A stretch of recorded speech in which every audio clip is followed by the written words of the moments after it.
നിങ്ങളുടെ favourite shows ഇനി ഒരിക്കലും മിസ്സാവില്ല. ഇപ്പോൾ C5 കാണും നിങ്ങളുടെ ഫേവറേറ്റ് ഷോ തികച്ചും സൗജന്യമായി. അബദ്ധം പറ്റിപ്പോയി നല്ലടാ.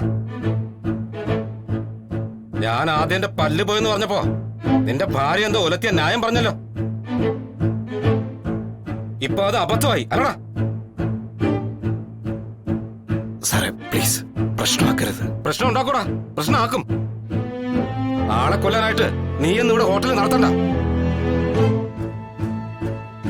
ഫുഡ് സേഫ്റ്റിയിലും പോലീസിലും എനിക്ക് കംപ്ലൈന്റ് ചെയ്യാൻ പറ്റുന്ന എല്ലായിടത്തും ഞാൻ പരാതി കൊടുക്കും. അതൊന്നും വേണ്ടടാ. നിന്റെ ഈ തല്ലിപ്പൊളി തട്ടുകട തല്ലി തകർത്ത് തീയിടാൻ ഇവിടുത്തെ നാട്ടുകാർ മതി. ഇപ്പൊ തന്നെ പൂട്ടി കെട്ടിക്കുമല്ല, അതാ നിനക്ക് നല്ലത്.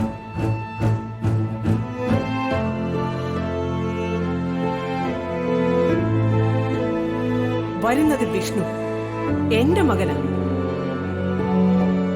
ആൾക്കാര് വട്ടപ്പേരിട്ട് വിളിക്കുന്ന ബ്ലേഡ് സത്യഭാമയുടെ മകൻ. മൂർച്ച കൂടും. എന്താ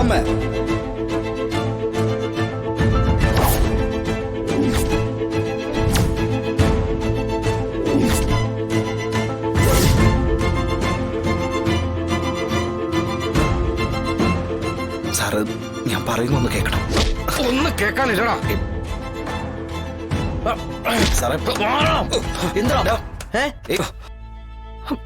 വണ്ടി എടുക്ക.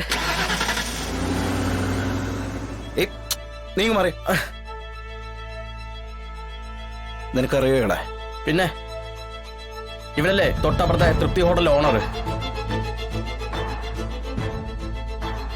ഇത്തവണത്തേക്ക് ക്ഷമിച്ചു, ഞാൻ പോട്ട്. ഇത്തിരി തിരക്കുണ്ട്. സാർ അങ്ങനെയോട് പോയാലോ?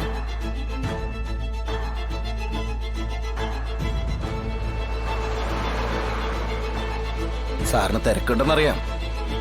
എന്നാലും ഞാൻ തൊഴുത് പറഞ്ഞിട്ടും വിടാതെ കത്തിക്കയറാൻ സമയം ഉണ്ടായിരുന്നല്ലോ. ഇനി എനിക്ക് വേണ്ടി കൂടി കുറച്ചുകൂടി സമയം മാറ്റി വയ്ക്കേ. അല്ല അത് പിന്നെ എനിക്കെതിരെ പോലീസിലും ഫുഡ് സേഫ്റ്റിയിലൊക്കെ കംപ്ലൈന്റ് ചെയ്യണ്ടേ? സാറിന് ഈ കട തല്ലി തകർത്ത് തീയിടണ്ടേ? എന്തുവാണ് കമല സംസാരിച്ചിരിക്കണൂടെ? സാറ് പറയട്ടെ. പറ സാറേ. അത് ഞാനൊരു ആവേശത്തിന്. ആ എന്നാലേ ഇത് എന്റെ ഒരു ആവേശത്തിനാ വെച്ചോ.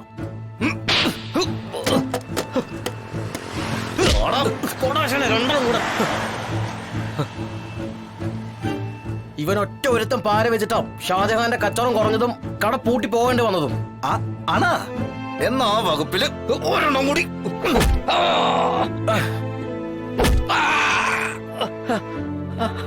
പറ്റിപ്പോയി, ഇനി ആവർത്തിക്കില്ല. എന്നെ മാനം കെടുത്തരുത്. ഇനി ഈ ഏരിയയിൽ വരില്ല ഞാൻ. വേണമെങ്കിൽ എന്റെ കടയും കൂടെ പൂട്ടിക്കൊളഞ്ഞ. നീ കടയൊന്നും പൂട്ടണ്ട. വിഷ്ണുവിനുള്ളത് വിഷ്ണുവിന്, ബാബുവിനുള്ളത് ബാബുവിന്. എങ്ങനെ? മനസ്സിലായോ സാറേ?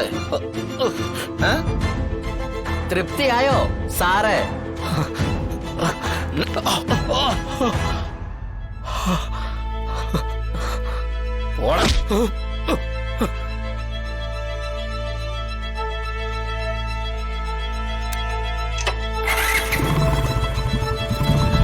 ഡൗൺലോഡ് ചെയ്യൂ C5 ആപ്പ്. കാണൂ എല്ലാ എപ്പിസോഡുകളും സൗജന്യമായി.